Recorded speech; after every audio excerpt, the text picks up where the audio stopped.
Hello friends, आप सभी का हमारे यूट्यूब चैनल केम एक्सप्लेन में स्वागत है। आज हम पढ़ने वाले हैं स्ट्रक्चर ऑफ BF3 मॉलिक्यूल, जिसमें हम BF3 का हाइब्रिडाइजेशन क्या होगा, ज्योमेट्री क्या होगा और शेप क्या होगा, इन सभी को निकालना है। तो बिना किसी देरी किए स्टार्ट करते हैं।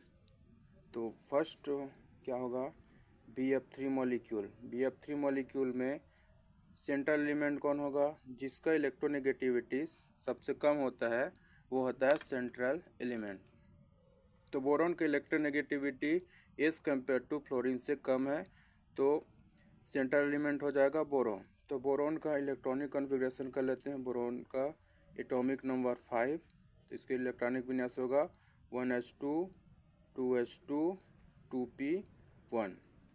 तो वैलेंस शेल के ऑर्बिटल्स को बना लेते हैं। वैलेंस 2s हो गया और ये वाला हो जाएगा 2p। 2s में 2 इलेक्ट्रॉन्स है, 2p में 1 इलेक्ट्रॉन्स है। ये है अपना ग्राउंड स्टेट। अब हमारे पास सराउंडिंग में 3 फ्लोरीन एटम है, तो हमें 3 अनपेड इलेक्ट्रॉन की आवश्यकता है।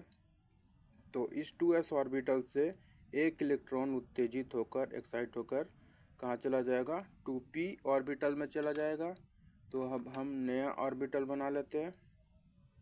ये हो जाएगा एक्साइटेड स्टेट और ये हो गया 2s और 2p ऑर्बिटल।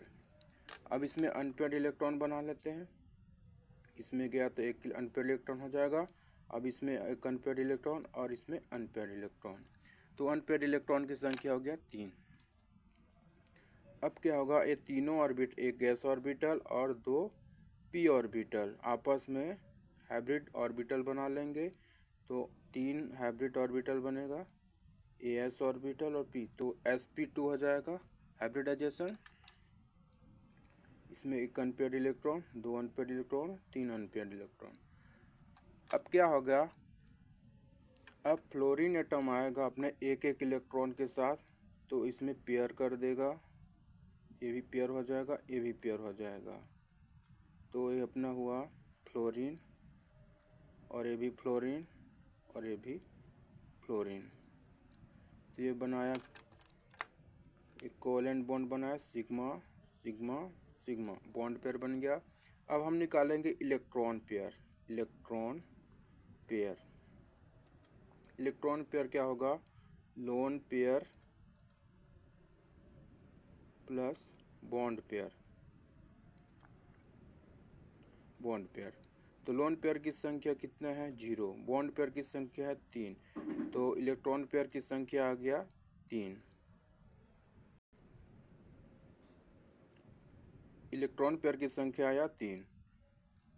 तो इलेक्ट्रॉन पेयर की संख्या 3 आने से इसका हाइब्रिडाइजेशन आता है, हाइब्रिडाइजेशन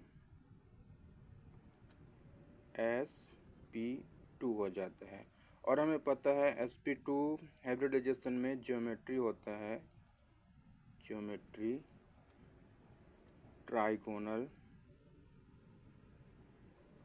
प्लेनर हो जाता है। अब शेप क्या होगा,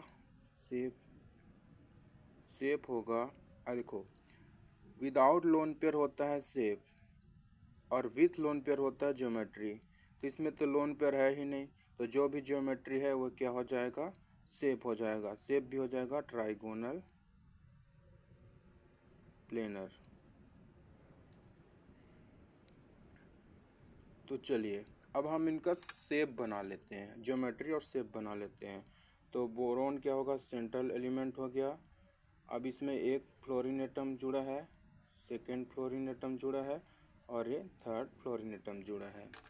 तो एक क्या बना लिया, ट्राइगोनल प्लेनर मॉलिक्यूल, इसका ज्योमेट्री आ गया।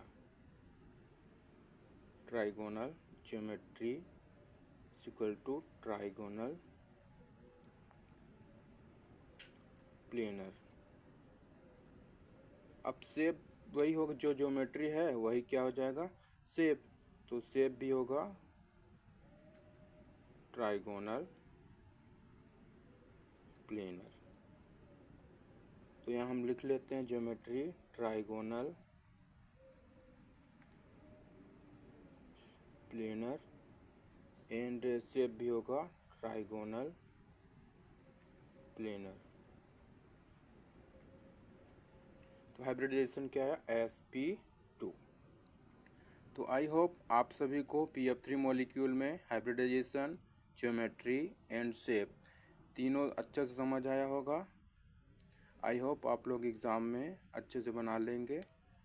And thanks for watching this video.